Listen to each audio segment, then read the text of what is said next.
呢集呢，我哋係為大家介紹呢個菜式啊，就係健康嘅番茄汁。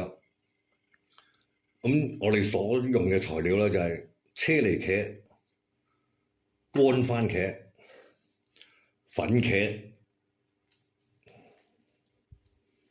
清雞湯、蒜蓉、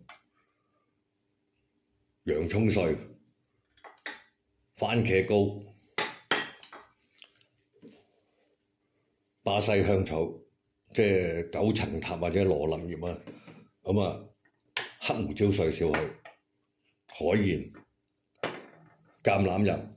咁我哋嘅份量呢，就係車厘茄20隻，一開二洗乾淨。乾番茄用熱水滾起啲熱水，倒落去泡浸佢個半至2個鐘頭。咁啊，撈翻起，唔使一路滾住嘅，用熱水浸住就得噶啦。咁咧就撈翻起，切碎佢，去咗個頭呢個位置，個頭係唔愛嘅。咁啊，切碎佢，一愛嚟炒嘅。咁啊，蒜蓉20粒切碎，洋葱1個，粉茄10個至12隻，清雞湯1.5公升，羅勒葉即係九層塔或者巴西香草，大家有唔同叫法嘅，唔同地區有唔同叫法。黑胡椒碎、海鹽同埋橄欖油。咁材料呢就係咁多啦。呢啲係番茄糊1.5湯匙。咁而家馬上就開始為大家煮呢個餸菜。咁而家我哋先將個煲咧就燒好，倒少少欖入落去，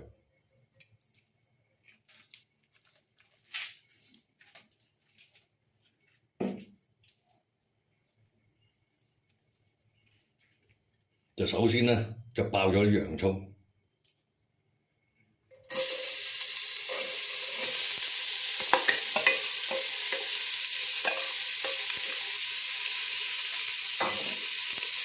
慢火就爆咗啲洋葱，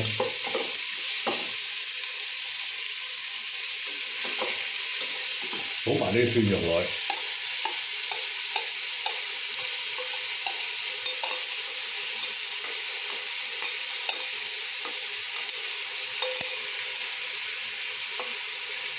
慢火跟住慢慢炒佢，等佢啲蒜蓉同埋洋葱咧嗰啲味道咧揮發出嚟。咁啊，大家聞到嗰個香味咧，咁我哋啊可以炒埋啲車厘茄。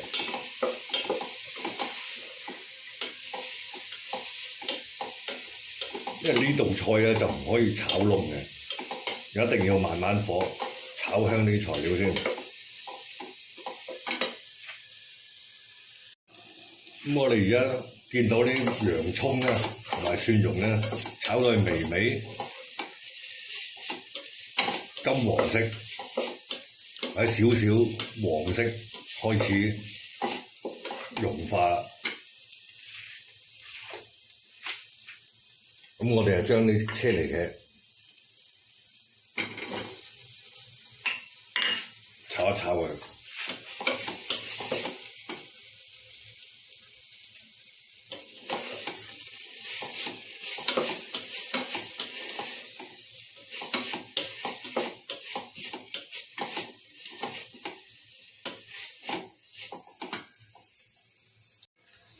大家可以見到而家啲洋葱同埋車厘茄、蒜蓉咧炒到出水啦。咁咧，我哋可以落啲黑胡椒落，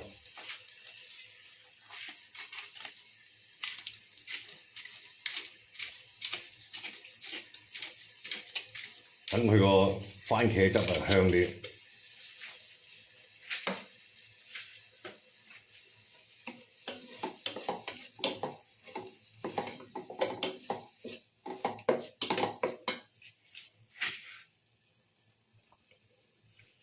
跟住我哋可以加埋啲乾番茄，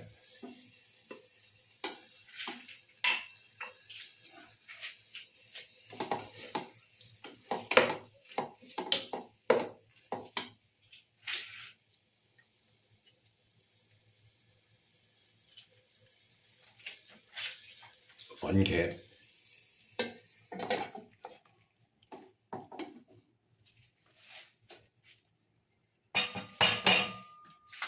咁我哋啲粉茄咧就可以輕輕篤碎佢得㗎。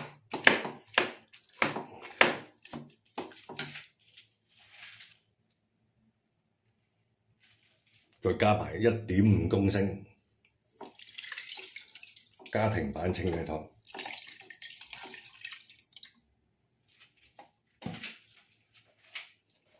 咁而家啲材料咧就差唔多落晒啦，係剩翻啲番茄膏。番茄膏咧，我哋可以最尾先落嘅。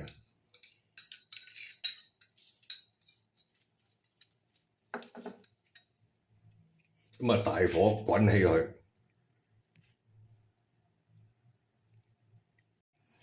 而家個番茄汁咧滾起咗之後咧，咁我哋就閂翻個細火，煲佢半個鐘頭。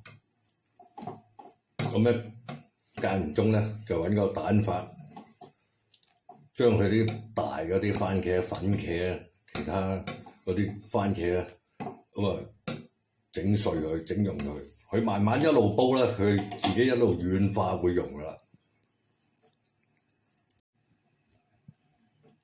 咁啊，呢個時候咧，閂咗細火之後咧，咁我哋可以落埋啲香草、羅勒葉、九層或者九層塔，1.5茶匙。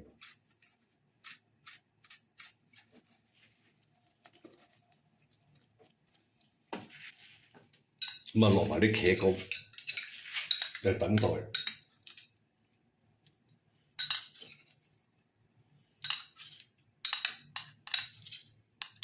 咁因為呢啲番茄佢會沉底咧，間唔中咧就要揾個蛋拂啦，就留意下，睇下佢個底有冇黐底。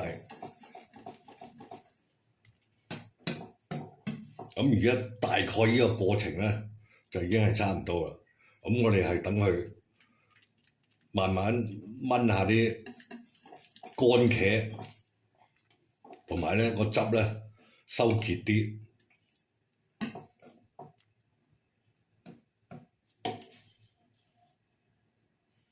咁我哋所需要嘅時間咧，係1個鐘頭至個半鐘頭，等佢個汁慢慢視乎情況之下，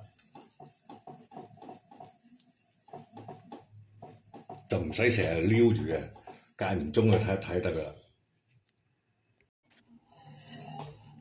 而家我哋呢個番茄汁咧就已經差唔多完成㗎，佢嗰個揾嗰個蛋拂，